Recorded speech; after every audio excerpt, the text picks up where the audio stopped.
23rd, 2026, and this is the regular meeting of the Monroe Township Zoning Board of Adjustment.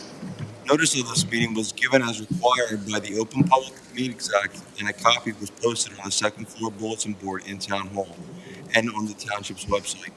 Please be advised, the new item of business will be started after 10:30 p.m., and the meeting shall terminate no later than 11 p.m.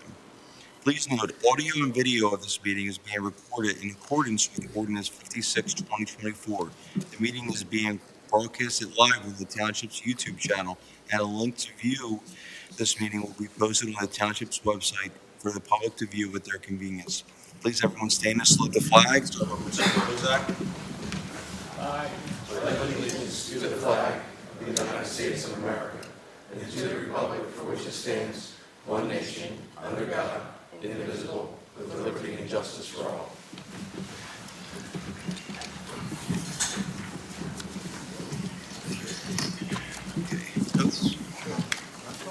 Oh, roll call.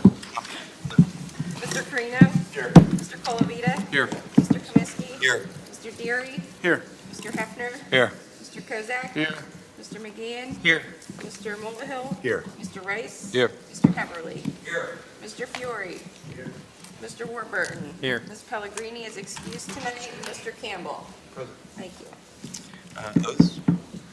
Mr. Forward, would you raise your right hand? You swear or affirm the testimony that you might provide this board is the truth, nothing but the truth? I do. Okay, we're going to skip the resolutions for now. We're going straight to applications. Application 26-03 Renegade LLC use variance. This application be deemed complete. Yes. Is there a motion to deem the application complete? So moved. All those in favor? Aye. Opposed? The ayes have it. Good evening, Mr. Chair. My name is Damon Tyner, law offices of Damon G. Tyner, LLC. I am the attorney for Renegade LLC, a New Jersey limited liability company. Today, with me will be representatives from Tri-State Civil. We have Anthony DeRosa, professional engineer, as well as Joe Mancini, professional planner. We will be making our application for conditional use and, if approved, for minor site plan approval. I have had an opportunity to review the professionals' letters. You've already deemed the application complete. We will say for the record that notice was provided in the Courier Post online on the 11th of March, as well as on the township's website, as well as certified mail to all neighbors within 200 feet of the property on or before March 13th. 2026. So having said that, I would bring up Mr. Mancini. Sure. For the record, could we have your name? Joseph Mancini with Tri-State Civil Engineering. Sir, will you raise your right hand? The testimony you're about to provide this board is the truth and nothing but the truth? Yes, sir. Thank you. Mr. Mancini, you're a professional planner, And a professional engineer, licensed in New Jersey. licensed in New Jersey. Have you appeared before this board before? I have. Okay, and in your opinion, has the board accepted your opinion and your This your board testimony? and many other boards throughout New Jersey. Okay, thank you. Could you describe the property? The property is located, I should say before we begin, Block 14301, Lot 4. It is officially identified as 1531 North Tuckahoe Road. In your capacity as representing Renegade LLC, you've had opportunity to review the property and the proposed use. I have. What is the proposed use? So the proposed use is an outdoor grow facility, outdoor cultivation facility. It's located on the northern part of the property, which is planned left. So the overall property is about 22 acres. The portion we're seeking for development tonight is only about a 5-acre portion on that left side of the plan. Access to the property is via a shared access, a private road, airport road, that goes out to Tuckahoe Road. Obviously, further north on the plan, as you know, is the airport. This particular site is vacant and mostly cleared. There are some stockpiles associated with the adjacent landscaping use. The surrounding properties are predominantly light commercial, light industrial. As I said, there's the airport property to the north, landscaping yard and contractor uses to the east, woodlands to the west, and much further north and south are some scattered residential, but no residential immediately adjacent to this. Most of the area around the site of those two uses are wooded areas. I should ask you, Mr. Mancini, what is the zoning district? So it's located in the BP Business Park Zone. Your email. Okay. And as such, outdoor cannabis cultivation is a conditional use, correct? Well, I think actually the latest ordinance does not permit outdoor cultivation in the BP zone at all. So it actually, I think we're here for a D1 use variance to permit the outdoor cultivation. Adam, am I correct on that? Okay. Okay. So therefore, in connection then with a D1 variance, we have some proofs to provide. We do. Let's talk about those. Why is this particular property so substantially suited to host this type of use? Yeah, so as Damon's alluding to, there's really three ways that we can present a use variance, the so-called positive criteria. Is the use inherently beneficial? Is there hardship that would allow the use? Or is the site particularly suited and therefore promotes general welfare? And it'll be in that third category that we think would meet the special reasons in this case. So we do believe the site's particularly suited to the use, and we'll kind of walk you through why that is, why we think this, despite not being contemplated in the BP zone, we do think it's an appropriate location for outdoor cultivation. As I said, the site is functionally agriculture in nature. It's cleared land. Some of it is reserved for farming. The outdoor cultivation use is relatively low intensity. Essentially, we have these 7 greenhouses that are proposed, so there's no heavy industrial use here. Very low traffic generator. The site is relatively large compared to what the minimum requirements are for outdoor cultivation. So as I said, the tract is 22 acres, has very limited public frontage. In fact, there's no frontage except for that access easement. And I think for those reasons, and so being separated from Tuckahoe Road, being surrounded by those other types of uses, we can secure the site, and I think we can meet the intent of what the governing body was looking for in designating areas for outdoor cultivation. So as I said, the area is already characterized by landscape and supply yard, contractor or industrial type uses, the airport operations. So we're surrounded by uses that I believe are compatible with what's proposed here. The cultivation use produces impacts that are less than generally what would be contemplated in the BP zone. So when we talk about traffic, noise, visual impact of the greenhouses, I think they're very, very low impacts as compared to what otherwise might be contemplated here. I also think it's compatible with what the zoning intent was. So the Township Cannabis Ordinance establishes a framework for indoor and outdoor cultivation use. And it's similar to light industrial uses in that it has increased setbacks, buffering due to visibility, and proximity considerations. For example, indoor cultivation facilities require setbacks in the range of 50 to 75 feet with a 50-foot buffer. So we essentially meet that 50-foot buffer to Airport Road. Outdoor cultivation requires increased setbacks, including up to 200 feet from roadways or residential structures. We would meet that as well. Those aren't specifically applicable here, but it kind of gives you a sense of what the intent was. So this proposed development would be consistent with the intent of those standards. The cultivation areas are set back in a manner that's comparable to or exceeding those minimum setback requirements. And therefore, I think it aligns with the township's approach to where they would allow cultivation uses, and also supports our thought that this is an appropriate location without adverse impact. Additionally, we looked at purposes of zoning, as we do in use variances, and we identified several purposes of the statute that would be advanced by allowing the deviation. The proposal promotes appropriate use of land consistent with the surrounding commercial and light industrial corridor, advancing purposes A and G of the statute by directing a compatible non-residential use to a location that's suited for that kind of development. The use also supports economic development and accommodates an emerging regulated industry in, an appropriate location consistent with Purpose G. which allows for providing sufficient space for a variety of commercial and industrial uses. And finally, the proposal represents the orderly development of an underutilized tract consistent with Purpose E of the statute by directing, again, a non-residential use to a site that's capable of supporting it. The use as proposed also supports some of the goals and objectives in the master plan, which are reiterated in the re-examination, most recently in 2022. That master plan promotes a variety and diversification of non-residential uses in appropriate locations. Again, I think the subject property located in the BP zone, characterized by other commercial, contractor-led industrial uses, including the airport. In that context, I think the cultivation use is functionally consistent with the existing land use pattern and represents a compatible use. The master plan also emphasizes that development should be sensitive to surrounding land uses and designed to minimize impacts. Again, I think we can do that here.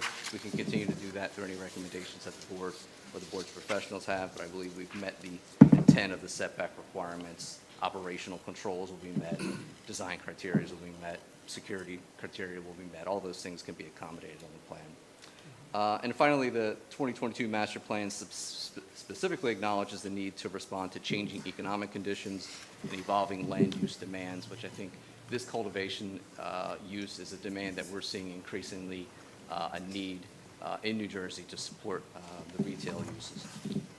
Obviously, with any use variance, we have to satisfy the negative criteria, demonstrating that there's no substantial detriment to public good, no substantial impairment of the intent or purpose of your zone plan and ordinance. With regards to the public good, there's limited traffic generation associated with this use, especially as compared to other BP permitted uses. There's a controlled access via the existing easement, so there's no new roadway impacts. The operations are primarily internal to the greenhouses, so we're talking about minimal noise, visual impacts. Obviously, the biggest thing, the biggest concern with outdoor cultivation is odor mitigation, and the applicant has a robust plan in place to deal with that. Is that something that's also regulated by state CRC as well? It is, absolutely, yes. Yep. So the proposal can be conditioned upon addressing all those concerns. Security, lighting, hours of operation, odor mitigation, all those things could be addressed. Looking to the zone plan, although this outdoor cultivation isn't specifically listed in the BP zone, I think, again, the functional characteristics align with the light industrial, agricultural uses that are in the area. The site context, airport uses, industrial, contractors, and a lack of adjacent residential development support that deviation. I think the nearest residential development is 1,000 feet away from where this site will be located. Do you know which location that is from the site? I don't recall exactly. I remember looking at it in the office, but probably on past Tuckahoe Road. And certainly nothing on that's immediately adjacent to the property. Okay. And the zoning of the properties that are adjacent to this are all in the BP zone as well. So it's not likely that we'd ever have any new residential development adjacent to this. So again, we're going back to the specific site suitability, right? So we're not rezoning the property. We're really just looking at, is this site suitable? And to that end, I would note a couple of things. The township permits indoor cannabis cultivation in the C commercial zone, and it permits outdoor commercial cultivation in the RDC zone, the rural development commercial, subject to impact-based controls such as buffering, lot area, operational standards, things that I mentioned already. So while that's not directly applicable here, I think what that demonstrates is an openness of the town to allow cultivation in commercial zones when they're properly designed, which I think can be accommodated here. So I think the proposed development satisfies the same intent and again can operate without substantial detriment. So while the outdoor cultivation use is not expressly permitted in the BP zone, I think it advances purposes of the master plan objectives, supports appropriate non-residential development in this area, promotes economic activity, and really utilizes an underdeveloped portion of a large tract that's consistent with the surrounding area. It can be done so in a way without a detriment to the public good. Mr. Mancini, before you proceed further. Sure. You had an opportunity to review the planner's review letter, correct? I have, yes. There was some mention that potentially this could be viewed as having two principal uses on one lot. How would you respond to that? Yeah, out of abundance of caution, I think we'll sort of document that. So the secondary use that could potentially be perceived here is again, I mentioned that landscaping yard that sort of spills over into the back part of this property. So it's significantly separated from the proposed development area, but to the extent that that use, which is essentially landscaping material, stockpiles, is not ancillary directly to our use, it could be perceived as a second principal use. And in those cases, typically when there's two principal uses on a property, that requires a D1 use variance as well. I got some thoughts on that. They'll be much shorter. Okay. Again, I sort of alluded to this already, but this is a large tract. It's 22 acres, whereas the ordinance typically contemplates, around 5 acres minimum for a cultivation use. So we have plenty of room to accommodate both uses. The proposed lease structure allows for the separation, so there's a limit to the lease area associated with the cultivation use. Both the uses are essentially agricultural uses or extensions of that, right? They both have relatively low building coverage relative to the tract size. There's no inherent conflict between those two uses, right? So basically the storage of these materials and the cultivation use don't have any conflicts in those operations. So it effectively just becomes an efficient utilization of the land.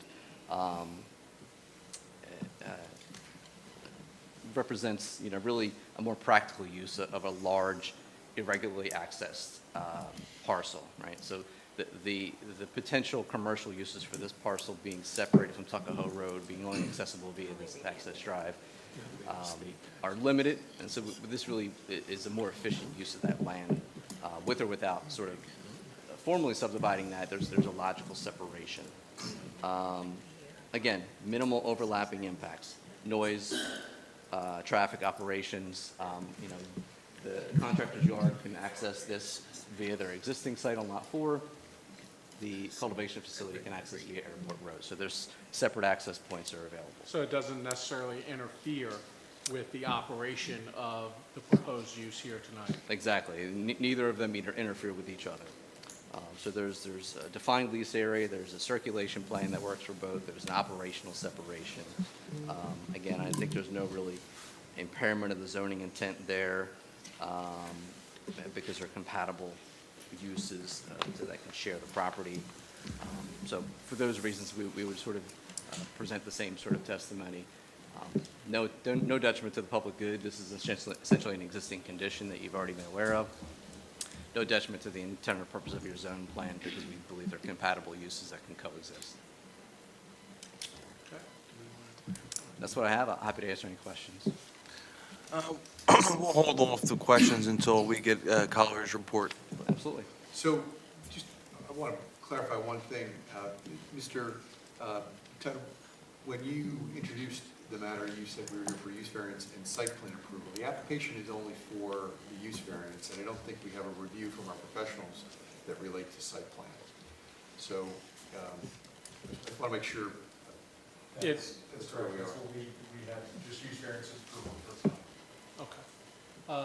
If necessary, I mean, we can, certainly amend the application and, come back with the site plan approval for you if that's necessary. Yeah, I don't think it's appropriate for the board to consider the site plan application without having planning and or engineering review as it relates to the site plan components. I think the testimony so far has been focused on the use, and I don't think there's an issue that was what the application was submitted for, and it's clear that's what we noticed. I don't necessarily disagree with you, Mr. Campbell. I thought there was a time that we did amend the application to also request minor site plan approval, since it, is vacant property, but, I Sorry respect to the make you board's back, wishes. but Whatever's without a review, I don't- whatever's necessary to get it done, we'll get it done.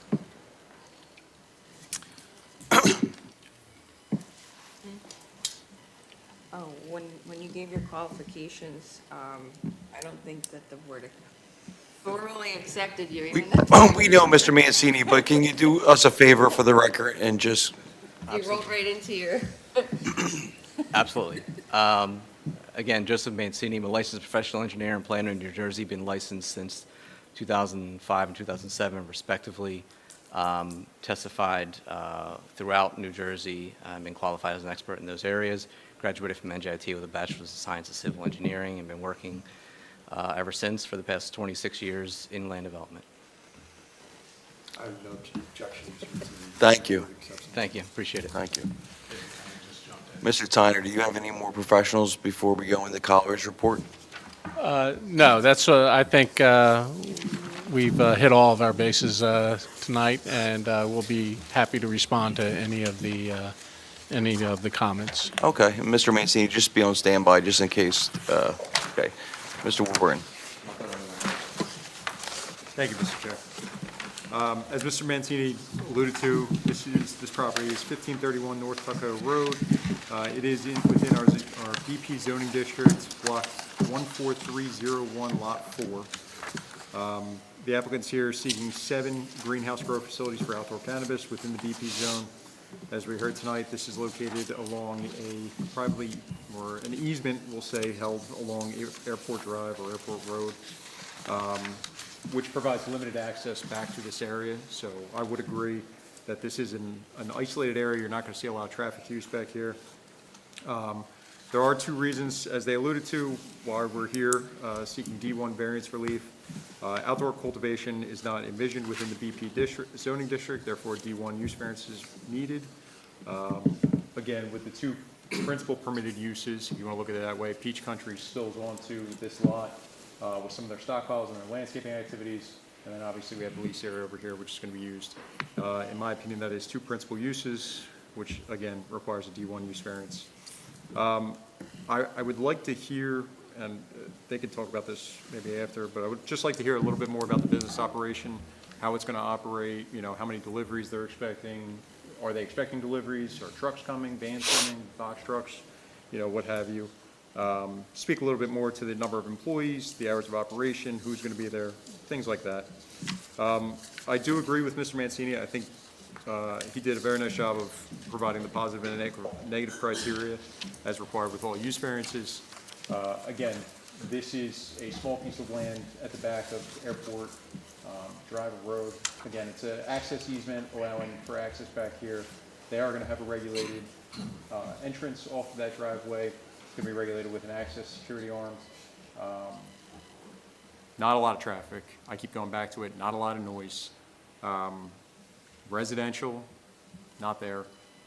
I think what was envisioned in our code, like Mr. Mancini said, was to rely on sensitivity and to look at sensitivity, especially when considering cannabis uses.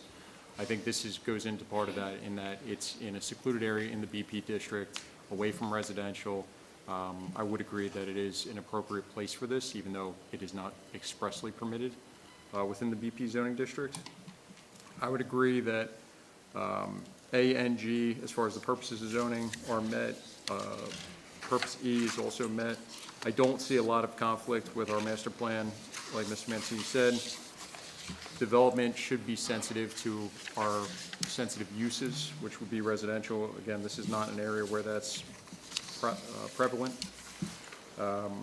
The odor concerns will be dealt with, as we heard. The noise concerns will be dealt with. If there is any visual impacts, I believe one of the things that we would just ask, and would be my recommendation, would just be for some buffering, maybe along Airport Drive, just to, again, go towards secluding the use and kind of keeping the visual impacts to a minimum.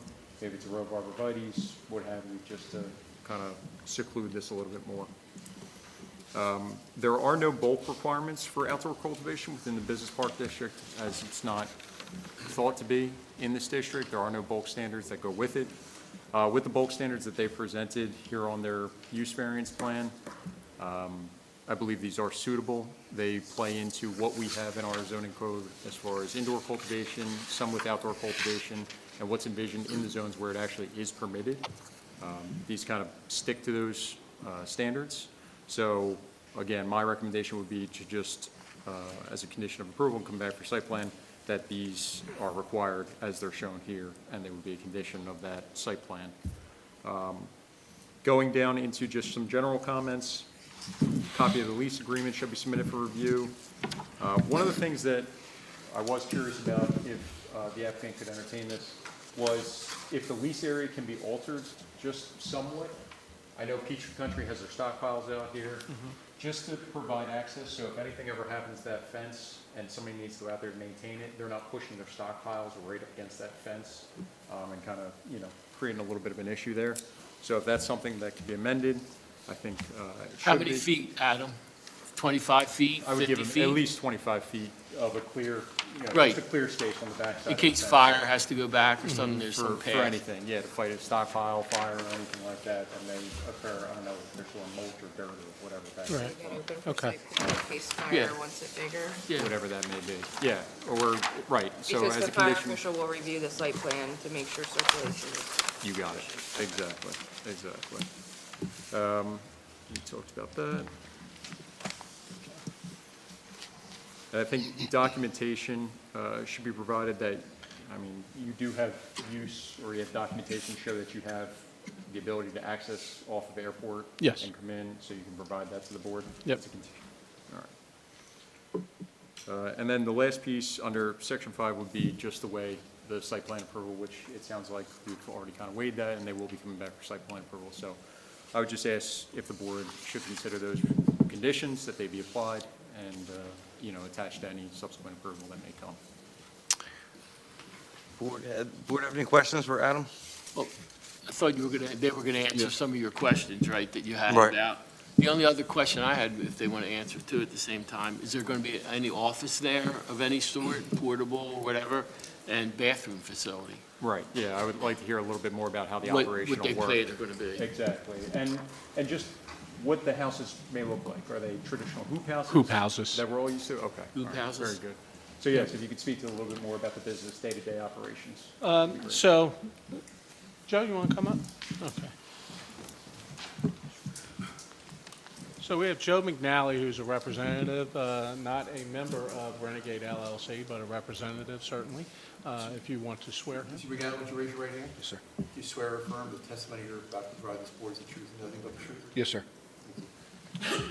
Mr. McNally, you are retired, correct? Yes, sir. And what was your profession? I was in law enforcement for 15 years. Currently a member of 825 United Engineer, heavy equipment operator engineer.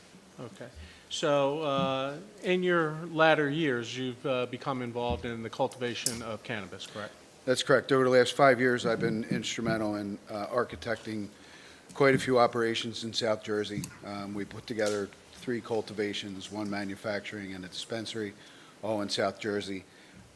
We were able to come in contact with Savage Garden through a networking event, and that's how we came to where we are now. Okay. In connection with your involvement with Renegade/Savage Garden, you've had an opportunity to hear the board, you've had an opportunity to hear the professionals in connection with some of the testimony that they would like to hear. In your experience, what are the hours that this operation would be open and operating? So this particular operation is not your typical cultivation where there's the life cycle of the plant, which is 7 to 8 weeks, and then they process the plant and bring in a new cycle. This is more of a yearly cultivation. There's not the constant humming of generators or backup generators. This is basically putting the plant in the grow house and allowing the plant to grow its normal life cycle without human intervention. So we're probably during the course of the first cycle, you're looking at maybe 2 to 3 employees or in the early stages of the plant. As the plant grows, gets older, needs more care, you're probably looking somewhere in the area, maybe 5 to 6 full-time employees for a short period of time until that cycle turns over. This particular operation, there's not going to be much in the way of winter months from the close of business through November through probably late March. There's probably going to be limited cultivation going on. If we had a winter like we had this past winter, there will be nothing going on. We may try to keep 2 or 3 houses active. Again, everything's going to depend on Mother Nature. We're not trying to bring in a lot of man-made environmental conditions. We're just trying to put up the grow houses and allowing the plant to grow in its habitat that we're providing for it. Okay, so essentially you're growing flowers. Correct. Okay.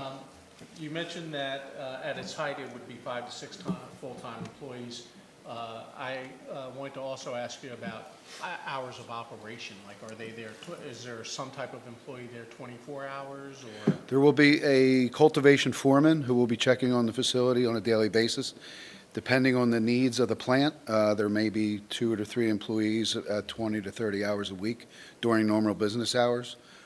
To answer your question, sir, we did discuss with the property owner as far as incorporating the use of their facilities into our lease with them, the facilities at Peach Country, and they said they would have no problem with our employees doing that. We were also going to put up spotted pots, not your normal spotted pots that you see on the job site. You see the ones that have electric, they have running water, temperature control. We plan on putting them on the site as well. So when you talk about using the landlord's site, you're talking about renting perhaps some office space? Just use of lavatories. We wanted to put up a prefab shed and just use that as basically our office space / employee break room. We will have an off-site location for our administrative duties.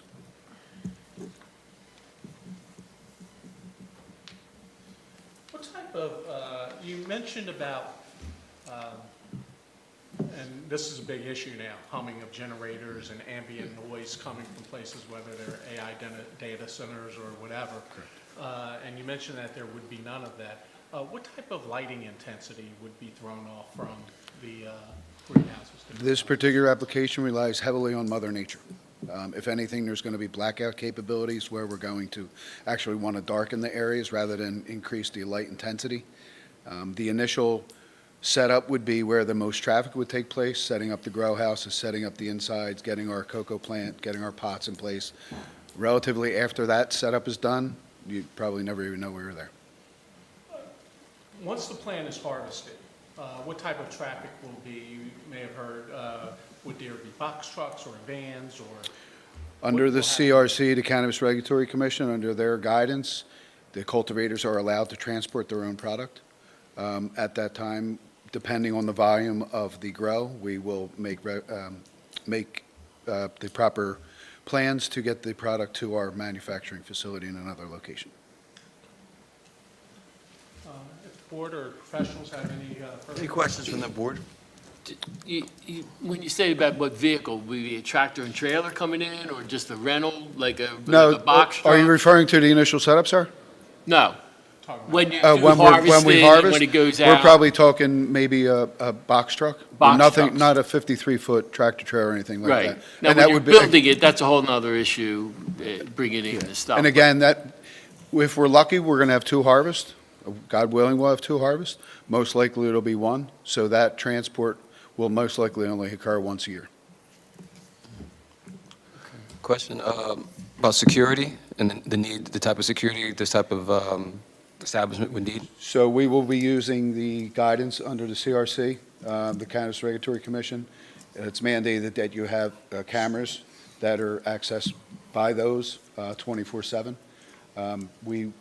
We haven't discussed in depth of having security on scene because it's relatively I would say a quiet grow where there's not a lot of activity.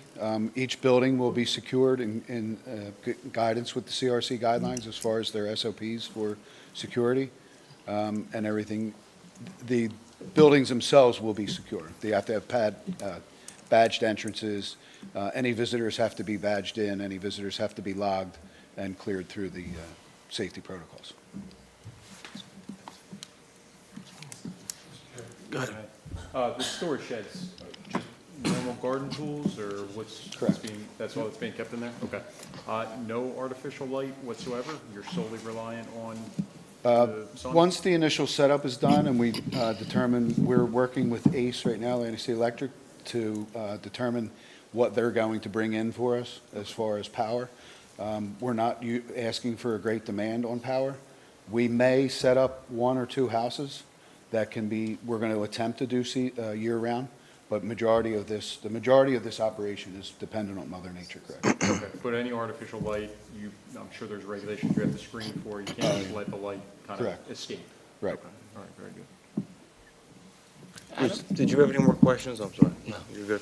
Adam, to get back to the hours of operation, so like sun up to sundown kind of? Like a thing? normal garden center.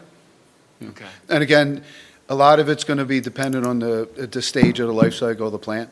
Obviously, in the beginning, there's not much there, but as they mature, we're going to be, taking care of the plant as according to the life cycle of the plant. So you won't be doing the cultivating in the middle of the night, though? Obviously not. No, that's, No, a lot of this is what's called autoflower.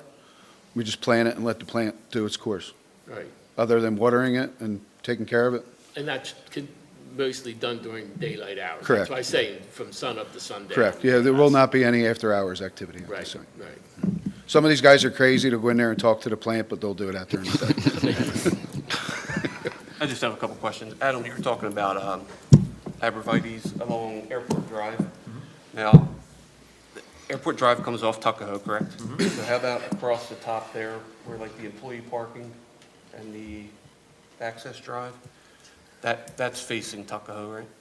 Yeah, up at the top here. I don't know how close they're going to get. Their fence kind of runs right up against there. But in fairness, again, if you can move the lease area down a little bit or what have you, just to kind of shield off that side, that wouldn't be a bad suggestion. Maybe it's like back or something like that.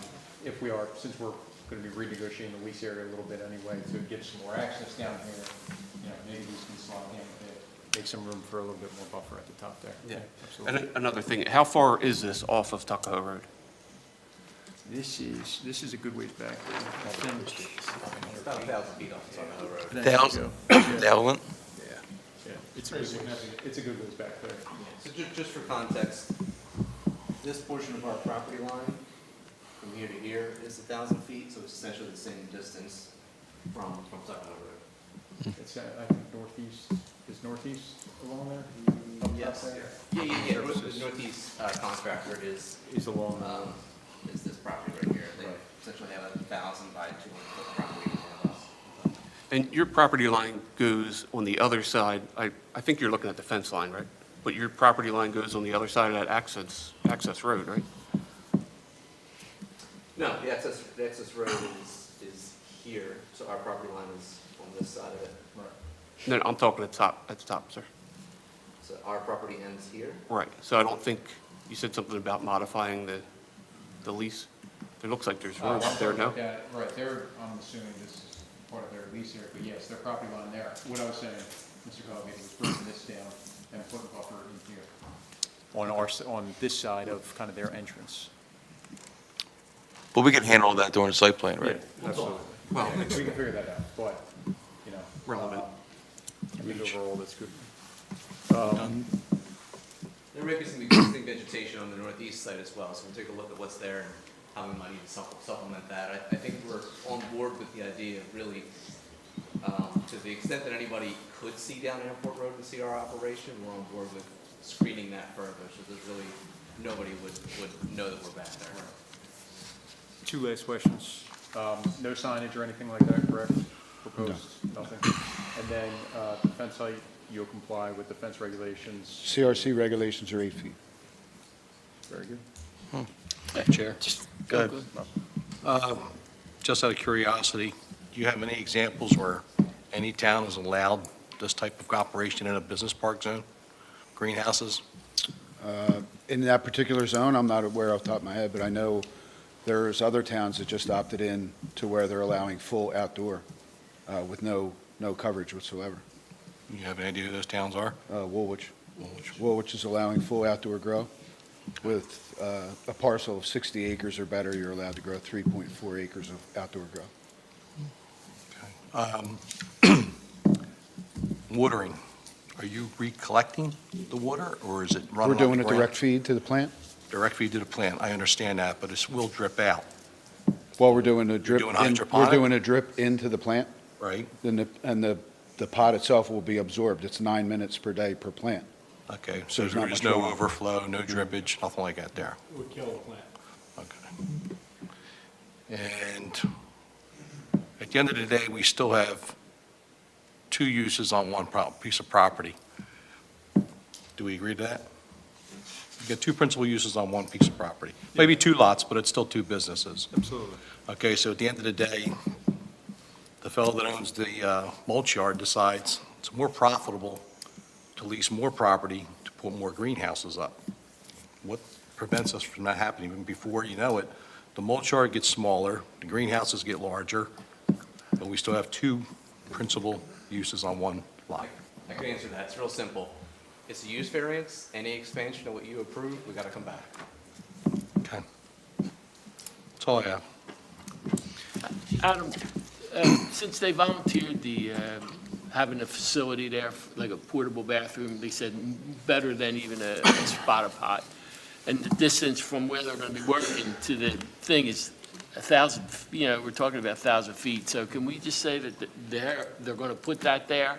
And if they use the office, if they want to walk that far, but at least have something right on the site so we don't have the obvious problem where they don't want to walk that far? I think so, yeah, absolutely. Yeah, So, since you we mentioned fully it- intend to do that. No, you mentioned it, and then you said about you could use the office, but we'll have some sort of facility right there for them to use, the workers, right? Yes. Right.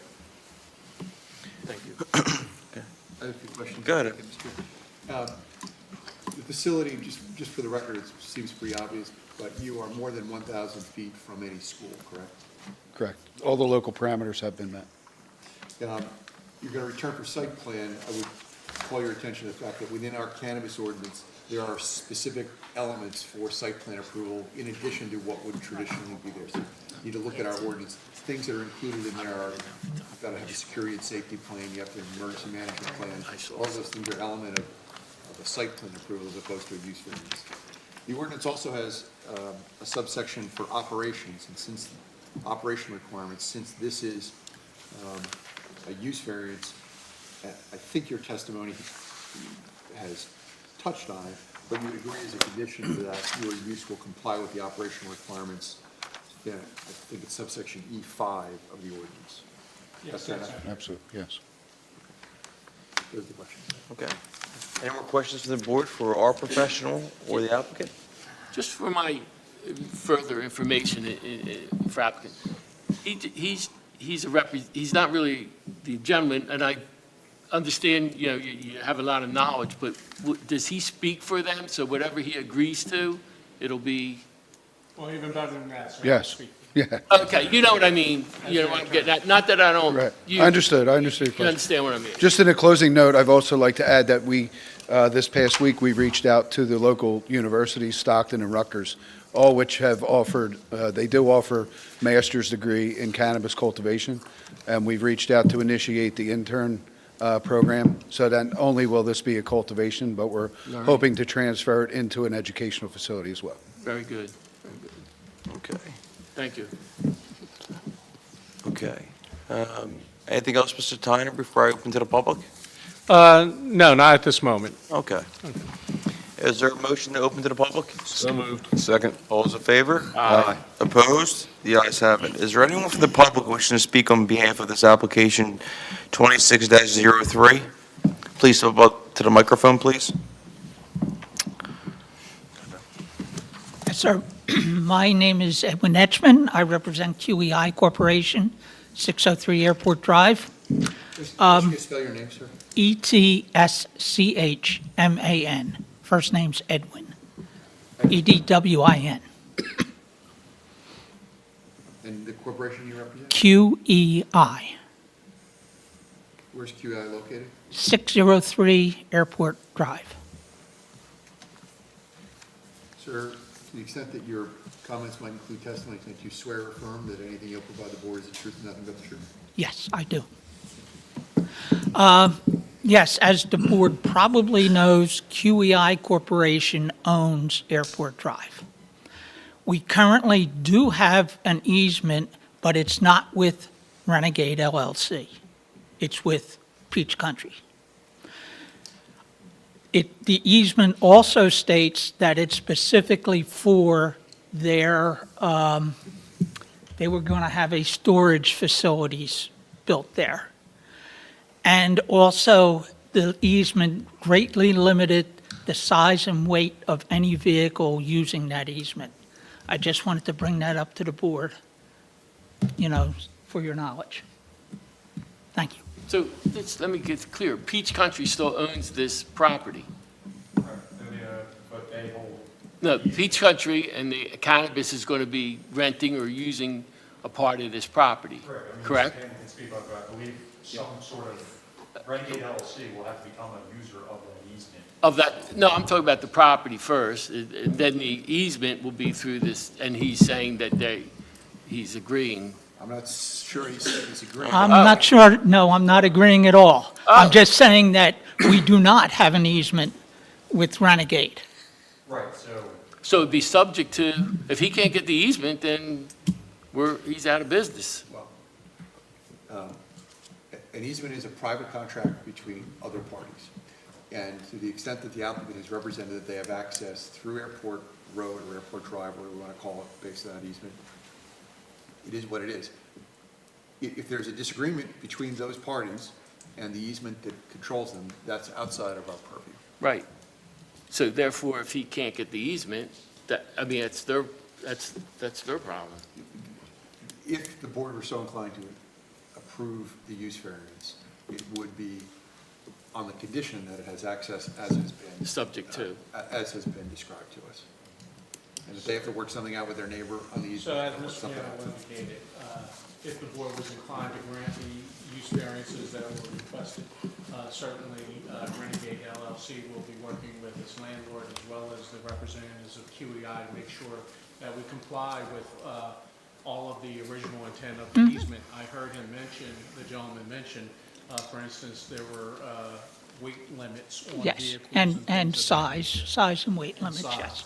So we will, in connection with our application for site plan approval, if we get to that, get that far, we will certainly be reaching out through the landlord and, if not through the landlord, directly with QEI. Anything else, sir? No, that's all, thank you. Thank you very much. Is there anyone else from the public wishing to speak on behalf of application 26-03? Seeing none, is the motion to close the public portion? No move. All those in favor? Aye. Opposed? The ayes have it. Does he want to close the thing? He's getting his information.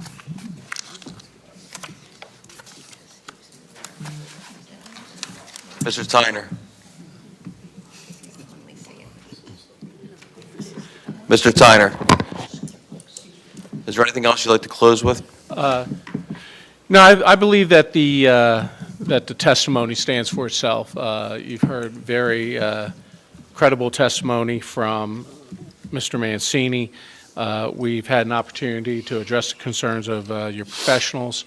I believe that it's already been stated that we promote the purposes of land use law and zoning by meeting subsections A and G of the land use law, and that for both variances, the use variance itself as well as the two uses on the lot, that the testimony supports this project, and that we look forward to an opportunity to do business within Monroe Township.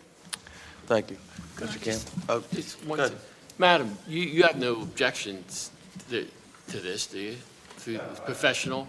No, I mean, in the grand scheme of things, it's a very low-intensity use for what could be in this zone, being warehouse, industrial, that deal, so, no, I think it's a good fit for this area. Okay, thank you, thank you. Okay. Mr. Chairman, if a member of the board were inclined to make a motion and the board were then to accept it, to approve the use variance application, it would be appropriate for that motion to include as a condition that when the applicant returns for site plan approval, that an increased setback to the south of the property be shown on the plan so that there's access around the perimeter, that the applicant be required to demonstrate buffering to the satisfaction of the board's staff, that the applicant agrees that they will, in operating the use, comply with the operation requirements of section 163.4, and the applicant is aware of the other unique elements of a site plan approval for cannabis use, and that will be included in their site plan application. Okay, members, your pleasure in regards to application 26-03. Make a motion to approve with the requirements stated by our solicitor. Second. Roll, is that Bruce? And roll call? Mr. Colavita? Yes, it's compatible with the surrounding uses. The functional characteristics are compatible with the business zone. The adjacent properties are, business park.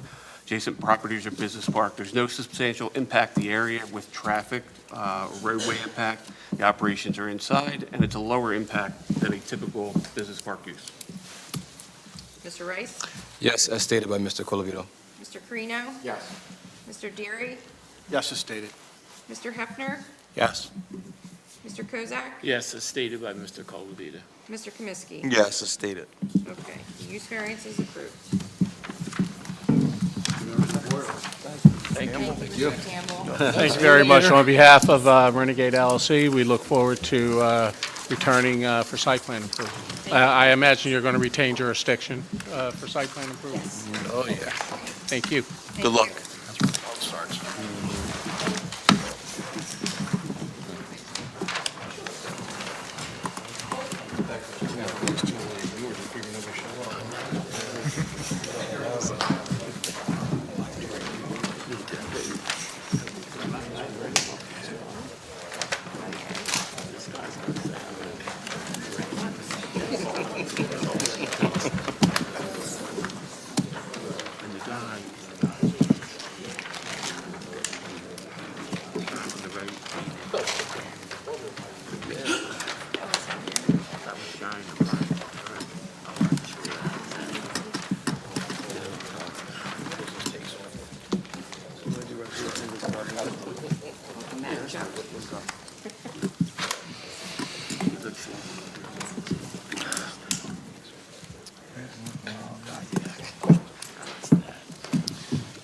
Next on the agenda is application 25-40, Matthew McComb, use variance. Please step up to the microphone. This application should be deemed complete. Yes. Is there a motion to deem the application complete? So moved. Second. All those in favor? Aye. Opposed? The ayes have it. Mr. Fury? Okay, just, sir, could you state your name for the record? Matthew McComb, And what is your address? 1521 Madrone Avenue, Raise Williamstown. your right hand as well. Swear affirm to tell the truth, nothing but the truth. Swear to tell the truth, nothing but the truth. Okay, you're fine, you're good. Okay, the nature of this application, it's application number 2540, the gentleman seeking a use variance. This use variance for approval to allow the installation of a 6-foot fence with a site triangle. Property is located at 1521 Madrone Avenue, and that's in the RGPR zoning district. Mr. McComb, in your own words, can you explain to the board why you're here tonight? Yes, I'm here, it's been about 2 years trying to understand the,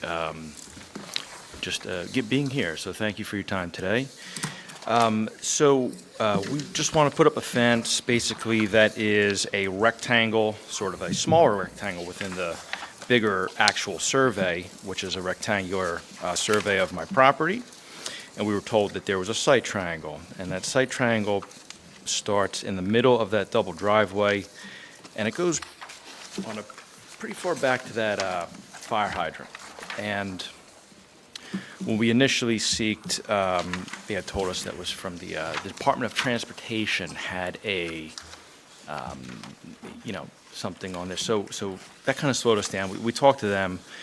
They said, just go back to your town, apply for a variance. So we kind of, just put that back over because zoning said, we don't know how to get this done. So, okay. But anyway, simply put, what we want to do is just understand that site triangle is rather large, I guess, in the way it's coming through the property. And so what we just wanted to do is just square off the kind of coming off of our driveway and then going back towards the fire hydrant. And simply, that's all. There is a yield sign also at our street. So if I am standing, within my street, even though with the proposed fence, of my opinion that I live there, there's still plenty of sight to see any vehicle or people walking down the street. So I feel that the site triangle was coming into our property enough that I, wanted to get the full use of the land just for privacy. And we have a young baby boy. We consider getting a dog. So just want to use our backyard the way that we see suited, so.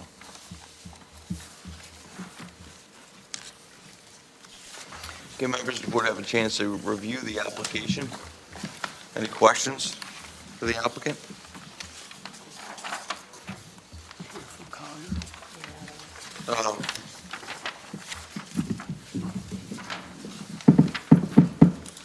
Okay, Adam, sorry.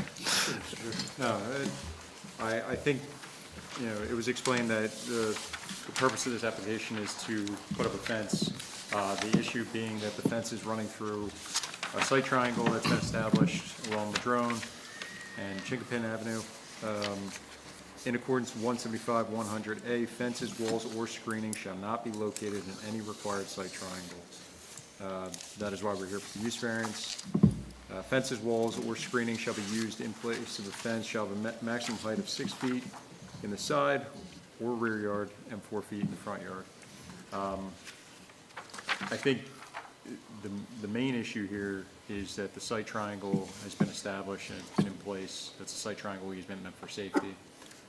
What I would just ask the applicant, could you move the fence, instead of doing a square here, could you move the fence to just follow the site triangle? So, the way that, so there used to be a cul-de-sac. Right. And we were granted this land because there was a new development that was made, and that street was put through, and somebody, newly put that site triangle there. So when me and my contractors were, looking at it, it's just kind of a strange contour, to be honest with you, that I feel is unusual for the suburbs of New Jersey. Just in the way that it has to almost kind of ride along the side isn't a style that I wanted to have for the fence. Well, you could also pull it into the apex of that site triangle and just run it straight back. And Right. just leave this portion open. The reason I bring it up is Yeah, site triangles you're are exactly established right. for safety, right? They're even put into place for safety. There's a 30-inch high, anything in a site triangle cannot be over 30 inches high. That's across the board. Bushes, fencing, anything that's placed in there cannot be over that height. So if your fence is allowed to be put within the site triangle, that opens up a liability that we allowed a fence to go inside an area that was specifically cordoned off to remain clear. So that's what I see the issue is here. And now you're saying along the site triangle here, you can't put the fence to follow basically the alignment of that site triangle. You're only losing a small portion of the fence. That's here. why I'm here today, because in my opinion, it's a very small portion. And if, I just, feel that it is a very small portion, and that's why I want everyone to consider that I'm just trying to use a very small portion of the site triangle. And there's a yield traffic there too, that they came and upgraded on the road to put the triangles there. So, just simply put, I just wanted to just corner it off, just so it looked good, like how I've always imagined in my head other houses, similar homes. There are, you're before the board asking for a variance. There are statutory criteria in the state of New Jersey that have to be met in order for the board to consider a variance as being positive and negative criteria. You heard the last application present those. Yes, sir. So can you present some testimony about that? So positively, I think what we're spending over $10,000 on a vinyl fence. It is from, the contractor's name is actually, I'm forgetting his name, but he's on 42. But it's a contractor in Williamstown.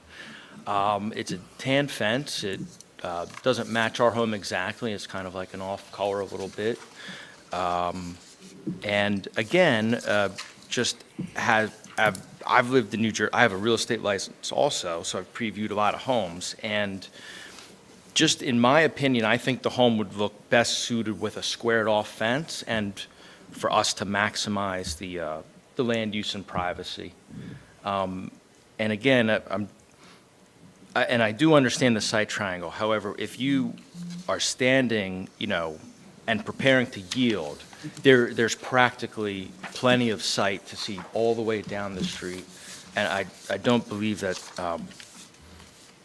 we would come in between a site triangle technically, but practically, if you look at the street, I don't think there's any impedance of the fence impeding any site.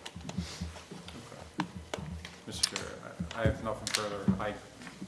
Like I said, there are positive and negative criteria needed in any variance application. I'll let the board kind of consider that from there. I don't feel that we've heard testimony enough to substantiate, why the fence couldn't be put along the site triangle. But again, I can let the board discuss or ask any questions. I'm happy to answer any questions that are needed. Thank you. Any questions from the members of the board? Go ahead, Sean. From the front of the fence going back, that long side, where inside the site triangle, how long is it? What's the distance there?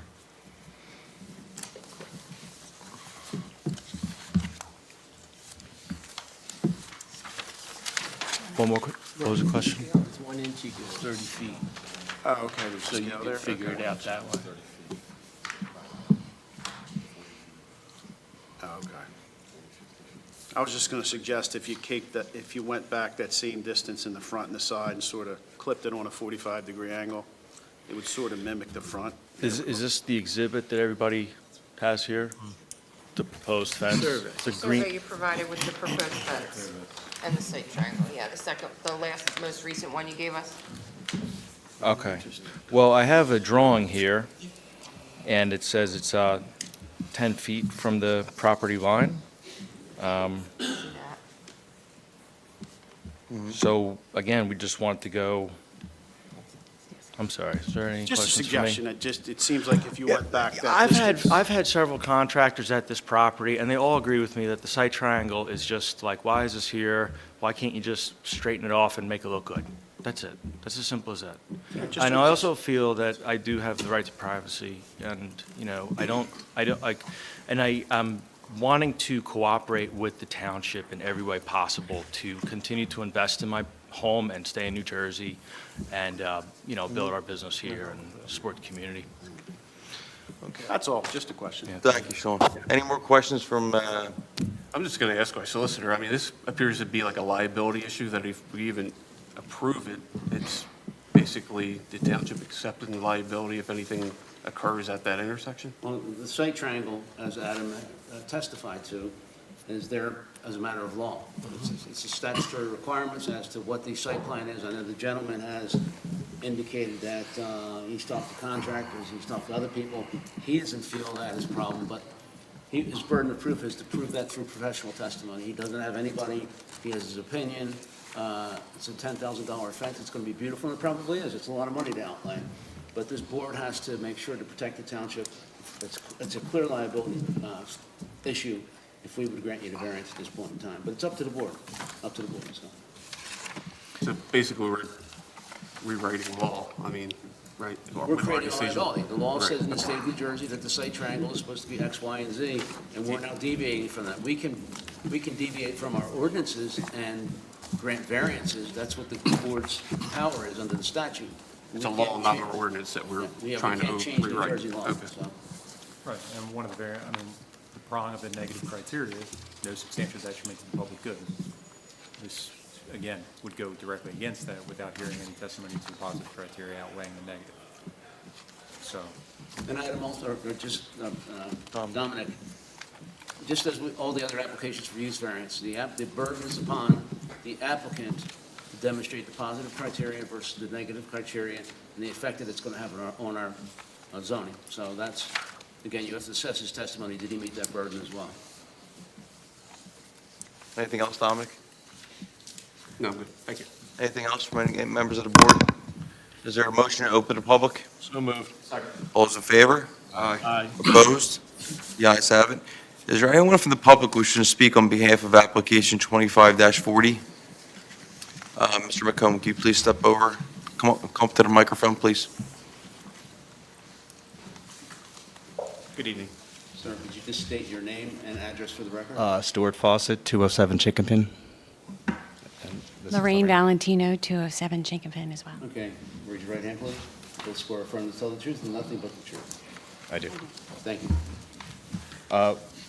We just have two brief concerns, and I have pictures. I don't know if you need to see them, but we were going to talk about the site variance, but I think that's been covered. And just the fact that we just wanted to point out that there are a lot of kids play in that area, and our concern that it was just enough space between Chinkapin on that side that there'll be site. I totally agree. I want you to have privacy. I'm all Yeah. for fences. We Yeah. just didn't know how much it was coming over from the Yeah, curb. speak to us, How ma'am. how many feet, it's like from where the street is. And we didn't, this is so intimidating to me. We only Yeah. have one copy of pictures. And we're not anti-fence, and we're not Yeah. here saying So that Mr. we McComb just shouldn't kind of have a wanted fence. to know how far in from the street is the fence coming in? Is it, so I don't know where his property, so we It see, says, there is a pink flag. the application says 10 feet Yeah. from property line. And we're not really sure where the property line is. We did see a little pink flag, We saw the one stake, and then there's one towards the, and we don't know, we don't know the variances and everything. We just want to know the opinion if that's enough space for it to be a safe sight line. Like, I don't really know what a site triangle is. You're just asking the distance from the curb to the fence, what that Yeah, is? we just want to make sure that, It in your looks like- opinion, in the opinion that that's enough space, that there's a view for, right, like cars. Matt is saying, it should give ample sight, which it could be. I just wanted to know how far in it's going. Adam, if you look at the top of the survey, the street is 25 feet wide. Correct. So the center line, from the center line to the curb is 25 feet. And the sidewalk is, 4 feet, so that's 29 feet. And then the other 10 feet, so it's almost 30 or 40 feet. okay. From the center line of the roadway. Right. So technically, they only have 10 feet, that's grass area, and then the sidewalk. Okay. That would only be the only area that, again, anybody, I guess, would And congregate. I think that would be, in my opinion, fine, but I'm Okay. Kind of summarize your testimony, you're concerned about the safety of. Yeah, that we talked to a neighbor, and, just that there's a lot of kids play there, and they also play around the utility road, and we don't want to say, don't build a fence, we just want this pointed as part of the And record. probably those children are on your property a lot of the time, too. Yeah. Like, I see that, so I get it. Well, we just want to make sure it was safe, too, because children also play on the utility road, and then they come. Like, without a photograph, I don't know if you can tell, I have these photographs, if you want to see them, to get an idea. Do you want me to We bring them have up? photographs already. Okay. Okay. Um, Yeah, we took some of our, so that was the one concern, and we had another concern, that I talked to Mrs. McComb, and it sounds like the fence is going to the back of their property line, which goes in between, it's like there's a tree line, and it goes in between. And we're concerned that in order to put that fence back there, that trees would need to be removed. Just because by looking at it, I don't know how a fence could go through this middle of this tree line. Ms. McComb did confirm that they don't have any plans on removing any trees, which we, again, fully support. But during the application process, if there's a situation, maybe the contractor or the person building the fence decides, hey, in order to put this in here, we're going to have to remove the trees. We just want to make sure that none of the trees that are removed are part of the township trees, because half of the tree line is township, the other half is Mr. and Mrs. McComb's property. And obviously, if the tree's on their property, Yeah, it's fine. they do whatever they want to do to put that fence in. So we just wanted to put that as record. And again, we're not saying, please don't build a fence, we just want these Yeah, and we were items advised noted. just to bring it up, so if it is passed, to get permission, if that happens, before you get the permit, well, about how many trees are coming down, Yeah. especially since there's a new tree ordinance. And if So no we trees are wanted to bring coming that up. down, Yeah. it's not an issue, but if it gets to the point where they decide a tree needs to be, tree or trees need to be removed, we should want to make sure it's And on their property. is that true, Matt, you don't plan on taking down any? Hold on, ma'am, you just, Oh, the not whole oh. purpose is just to come up here, Oh, give us okay. your opinion, and then Okay, move on. so I think that we covered it, right? Yeah, so that, we just wanted it to be part of the record. Okay. Again, we're not saying don't build a fence. We just wanted to bring these items up. Thank you. Okay? You're welcome.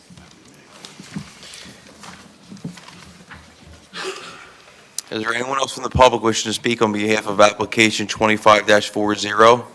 Seeing none, is a motion to close the public portion. So moved. Second. All those in favor? Aye. Opposed?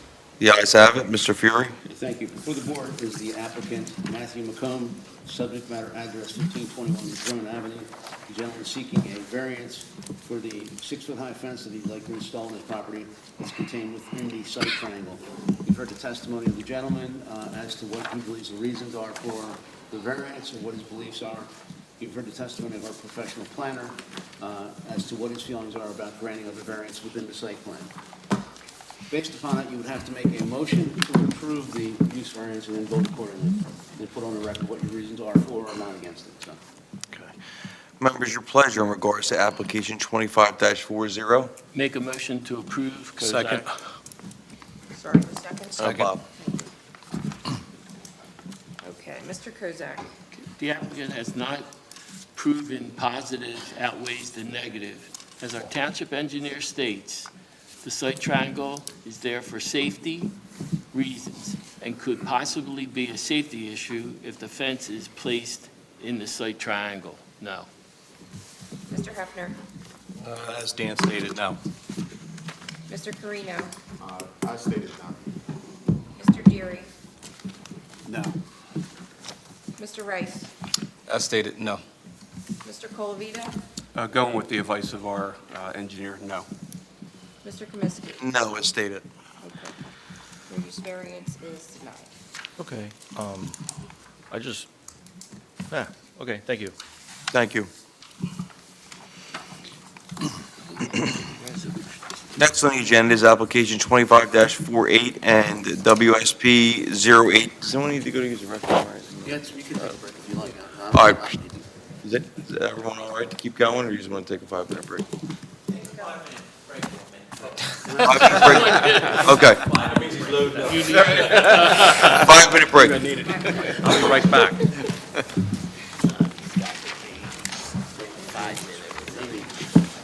Are we off record? Are we off the record? Are we off the record? Thank you. You had one job, Scotty.